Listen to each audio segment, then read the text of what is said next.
rond-point molar et bandi ko balisusu ba embouteillage ezali ko créame na ndenge ya ko sakanate bikumbela mwanza ya ba 207 na ba chauffeur ba accident pe ezali ko salema bolanda reportage oyo ndenge rond-point molar et bebi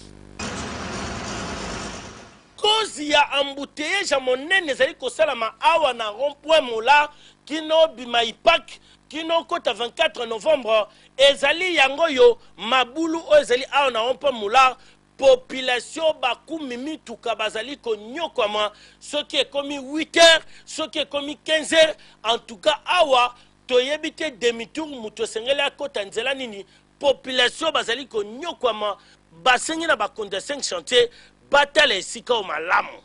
embouteillage oso esale maboy pona mabulu moko eza liboso ya fina so mabulu wana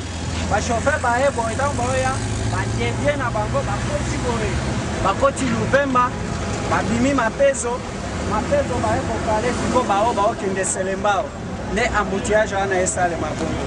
eloko ezokoze baembouteillage mingi na molare eza libulu oyo ezali awa so bakundi libulu oyo bakundi na libulu wana babongisi na rond-point awa baembouteillage na rond-point molare ekosila parce que baembouteillage oyo ekomi bamerde bato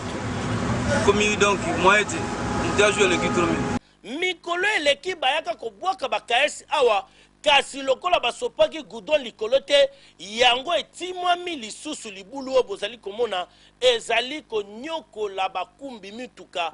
embouteillage eleki ya tro kokamwa mobimba